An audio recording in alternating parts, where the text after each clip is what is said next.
குழந்தைகளை உயர்ந்த இடத்தில் பார்க்க வேண்டும் என்ற பெரிய எண்ணத்தில் ஒரு நல்ல கல்வி சாலையில் குழந்தைகளை அனுப்பி உங்களது சிந்தனை, உங்களது நேரம், உங்களது பணம், உங்களது முயற்சி எல்லாத்தையுமே அதில் முதலீடு செஞ்சு வந்திருக்கிறீங்க, நிகழ்ச்சி வந்திருக்கிறீங்க. எனவே உங்களுக்கு எனது பாராட்டுக்கள். நீங்க சின்ன பிள்ளையா இருக்கும் போது கனவுகளை விற்பனை செய்வதுதான் எனது பொழுதுபோக்கு. அதே மாதிரி உங்களுக்கும் பெரிய பெரிய கனவுகள் இருந்திருக்கும்.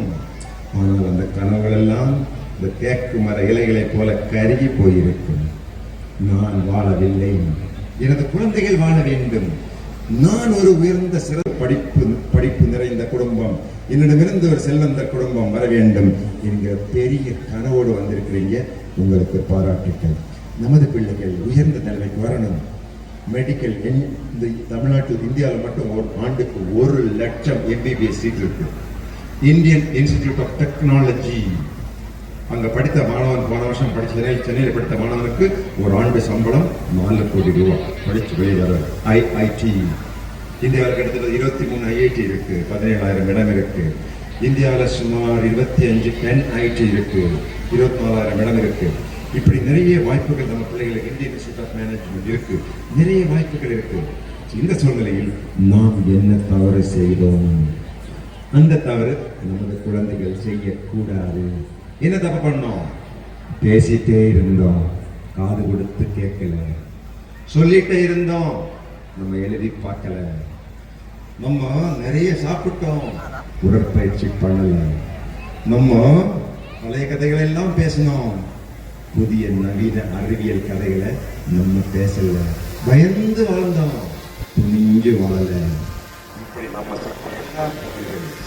சரியான நேரத்தில் தவறான முடிவு எடுத்துட்டோம். இந்த தவறுகள் நமது குழந்தைகள் செய்யக்கூடாது என்பதற்காக பெற்றவர்களே, உங்களது குழந்தைகளுடைய எதிர்காலத்தில் உங்களுக்கு நிறைய பங்கு இருக்கிறது. இங்க ஆண்டரைக்க படிச்சாங்க ஒரு மேடம், சரியா சொன்னீங்க மேடம். குழந்தைகளுக்கு கல்வி கற்கும் ஒரு சூழ்நிலையை நீங்கள் ஏற்படுத்த வேண்டும். எங்க ஏற்படுத்தணும்?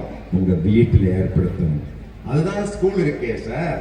பிரின்சிபல் மேடம் இருக்கிறாங்களே, வெளி மாநிலங்கள்ல இருந்து ஆசிரியர் பெருமக்கள் இருக்கிறாங்களே, அவங்க எல்லாம் எனக்குள்ள குழந்தைகளுடைய கல்வியை கவனிக்க மாட்டாங்களான்னு கேட்பீங்க. ஒரு குழந்தை பள்ளிக்கூடத்தில் 700 மணி நேரங்கள் தான் இருக்கும். அதே குழந்தை உங்கள் வீட்டில் 8000 மணி நேரங்கள் இருக்கும். யாருக்கு பொறுப்பு அதிகம்? அம்மா தான் முதல் ஆசிரியர். உங்களுக்கு பொறுப்பு அதிகம். குழந்தைகள்கிட்ட அன்பு செலுத்துகிறீர்களான்னு கேட்டேன். ஏன் கேட்ட தெரியுமா? வீட்டில் அன்பு கிடைக்கும் குழந்தைகள் பள்ளிக்கூடங்களில் படிக்க வருவார்கள். வீட்டில் அன்பு கிடைக்காத குழந்தைகள் பள்ளிக்கூடங்களுக்கு அன்பை தேடி வருவார்கள். ரொம்ப முக்கியம். வீட்டில் படிக்கும் சூழ்நிலை எப்படி சார் நான் ஏற்படுத்துறது? நான் என்ன சார் செய்யணும்? சுருக்கமா ஒரு கேள்வி கேட்கிறேன். எத்தனை பேர் இன்னைக்கு காலையில, பெற்றோர்கள் இன்னைக்கு காலையில நியூஸ் பேப்பர் படிச்சீங்க? எத்தனை பேர்? கொஞ்சம் பேர். உலகத்தில் என்ன நடந்து கொண்டிருக்கிறது? உலக பொருளாதாரம் எங்கே சென்று கொண்டிருக்கிறது? உலகத்தில் என்ன கண்டுபிடிப்பு நடக்குது? அரசியல், சமுதாய சூழ்நிலை எப்படி மாறிக்கொண்டிருக்கிறது? என்னைக்கு மழை வரப்போகுது? இதெல்லாம் உங்களுக்கு எப்படிதான் தெரிய போகுது? நீங்களே படிக்கலன்னா உங்க பிள்ளைகள் எப்படி படிக்கும்? போன மாசம் நியூஸ் பேப்பர்ல ஒரு செய்தி படிச்சேன். ஒரு மாணவி சம்யுக்தா MBBS ஜாயின் பண்றாங்க நாகப்பட்டினம் மருத்துவ கல்லூரியில. கூட போனது யார் தெரியுமா? அவங்க அம்மா அமுதவல்லி. எதுக்கு போனாங்க தெரியுமா?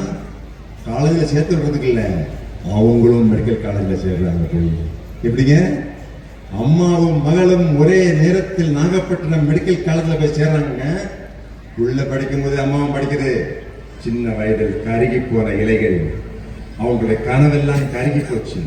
வாய்ப்பு கிடைச்சது, படிக்கிறாங்க. எனக்கு தெரிஞ்ச என்னுடைய பிள்ளைகள் நிறைய பேர் திருமணமாகி 2 குழந்தை பெற்ற பிறகு IAS பாஸ் பண்ணியிருக்காங்க.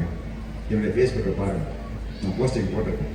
கல்யாணம் ஆகி 2 குழந்தை ஆன பிறகு IAS IPS பாஸ் பண்ணி கலெக்டர் SP கமிஷனர் இருக்கிறாங்க இன்னைக்கு. எனவே பெற்றோர்களே, வீடுகளில் கல்வி கற்கும் சூழ்நிலையை ஏற்படுத்துங்க. பெரிய டிவி வாங்கி வச்சு 24 நாள் பார்த்துட்டு இருக்காதீங்க, நல்லதில்லை. குழந்தைகளுக்கு நல்லதில்லை. நீங்க எப்ப பார்த்தாலும் மொபைல் பண்ண வேண்டிட்டு இருக்காதீங்க, நல்லதில்லை. அவங்க குழந்தைகளுக்கு கல்வி கற்கும் ஆர்வத்தை நீங்கள் ஏற்படுத்த வேண்டும். The duty of the teacher is not to ask them to study. The duty of the teacher and the duty of the staff and the duty of the parent is to awaken the joy of learning. Albert Einstein சொல்றாரு, அம்மாவுக்கும் அப்பாவுக்கும் வேலை பிள்ளைகளை படி படி படின்னு சொல்லி கம்பெடுத்து அடிக்கிறது கிடையாது.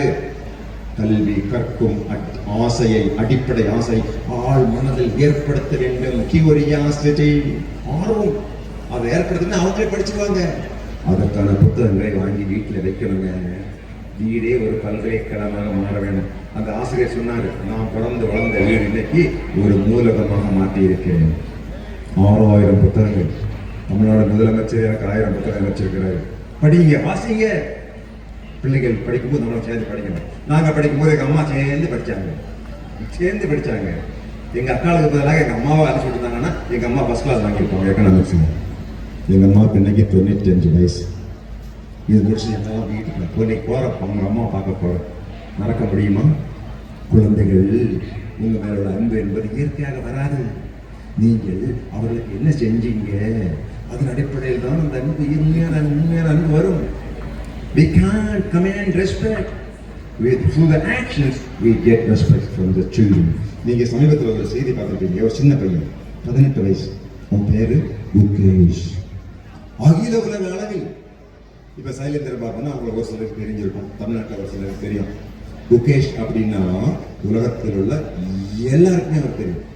உலக சாம்பியன், வேர்ல்டு செஸ் மாஸ்டர், வயசு 18. எப்படி இந்த சின்ன வயசுல பெரிய சாதனை படைச்சாருன்னு பார்த்தேன். அவருக்கு செஸ் விளையாடும் போது நல்ல ஆர்வம். 7ஆவது வகுப்புல நல்லா செஸ் விளையாடுறாரு. அப்பா டாக்டர், ஒரு மாதிரி பீடியாட்ரிஷியன், அம்மாவும் டாக்டர். என்ன பண்றாரு தெரியுங்களா? அந்த பிள்ளையை பள்ளிக்கூடத்துல வெளியே எடுத்து செஸ் விளையாடுறதுக்கு பயிற்சி கொடுக்குறாங்க. பள்ளிக்கூடம் கிடையாது, பள்ளிக்கூடத்துக்கு போகல.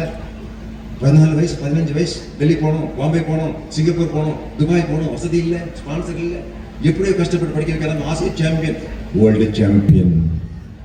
அப்போ குகேஷ் வந்து ஒரு வேர்ல்டு சாம்பியன் ஆகும்போது அந்த பெற்ற அம்மா வேலையெல்லாம் வேலை வெட்டி எல்லாத்தையும் விட்டுட்டு அவங்க பின்னாடியே அலைஞ்சிருக்காங்க பாருங்க. 10 வருஷம். அந்த பிள்ளைக்கு அவங்க அப்பா மேல எவ்வளவு மரியாதை இருக்கும். அந்த அளவுக்கு நமக்கு மிகப்பெரிய பொறுப்பு இருக்கிறது. எனவே நான் சொல்றது, இன்னைக்கு கொஞ்சம் பழக்க வழக்கங்களை மாத்துங்க. நீங்களும் சேர்ந்து கல்வி கற்க முயற்சி பண்ணுங்க. பொழுதுபோக்கு அம்சங்களை குறைச்சிருங்க. சத்தம் போட்டு வெளியில பேசிட்டு இருக்காதீங்க. லவுட் ஸ்பீக்கர் வச்சு பக்கத்தில் வச்சு பிள்ளைகளை படிக்க முடியாது. எங்க போனாலும் அது பெரிய பிரச்சனை இருக்கு. படிக்கும் சூழ்நிலை இல்லை. லவுட் ஸ்பீக்கர் எக்ஸாம் நேரத்தில் வைக்கிறாங்க. மிகப்பெரிய மோசமான. நீங்களும் சத்தம் போட்டு பேசாதீங்க. குழந்தைகளுக்கு படிக்கக்கூடிய சூழ்நிலை ஏற்படுத்துங்க. நீங்களும் படிங்க. This is my message. I wish you all the best. Hi students. How are you? உங்களை பார்க்கவே முடியல எனக்கு. நான் நேரே வரேன். Okay. So boys and girls.